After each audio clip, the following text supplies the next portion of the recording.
பேய்களின் பாதையில் கதை ஆரம்பிக்கிறது. இரவு நேர சாலை, மங்கலான தெருவிளக்குகள், வெறிச்சோடிய கிராமப்புற சாலை, காற்றில் பறக்கும் உலர்ந்த இலைகள். அருண், விஜய் நடந்து செல்கிறார்கள். இரவு 12 மணி. அந்த சாலையில் யாரும் நடக்க மாட்டார்கள், தவிர இவர்கள் இருவர். காற்றின் வீசும் சத்தம், தூரத்தில் நாய் குரைக்கும் சத்தம். இருவரும் திரும்பி பார்க்கிறார்கள், யாரும் இல்லை. ஆனா அந்த இரவில் நிழல்கள் கூட உயிரோடு ஓடியது போலிருந்தது. சவுண்ட்.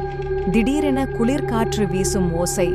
தூரத்தில் வெள்ளை ஆடை அணிந்த உருவம் மங்கலான விளக்கில். ஆக்ஷன். உருவம் மெதுவாக வர ஆரம்பிக்கிறது. விஜய். சத்தம் குறைந்து. அருண். ஓடணும் போல இருக்கு. பேய்களின் தோற்றம். ஒவ்வொரு தெருவிளக்கின் கீழும் ஒரு பேய் தோன்றுகிறது. முகமில்லாதவர்கள், பிரகாசிக்கும் கண்கள். பேய்கள் ஒருவருக்கொருவர் தோன்றும். அவர்கள் இருவருக்கு பின்னால் 10 பேரின் காலடி சத்தம். சவுண்ட். அருண், விஜய் பயத்தில் ஓடுகிறார்கள். பின்னால் பேய்கள் விரைந்து பின்தொடர்கின்றனர். இதய துடிப்பு ஒலி. கைவிடாத பேய்கள். சாலையின் இருபுறமும் பேய்கள் தோன்றி எஸ்கேப் பாதையை முடக்குகின்றனர். அருண். எங்க போனாலும் தடுக்கிறாங்கடா. முன்புறம் பழைய சிதைந்த கோவில். அவர்கள் உள்ளே பாய்ந்து செல்கின்றனர். மணி ஓசை, பேய்கள் கத்தி மறைந்து போகும் சத்தம். இருவரும் மூச்சு திணறி தரையில் உட்கார்ந்திருக்கிறார்கள். வியர்வையில் நனைந்த முகம்.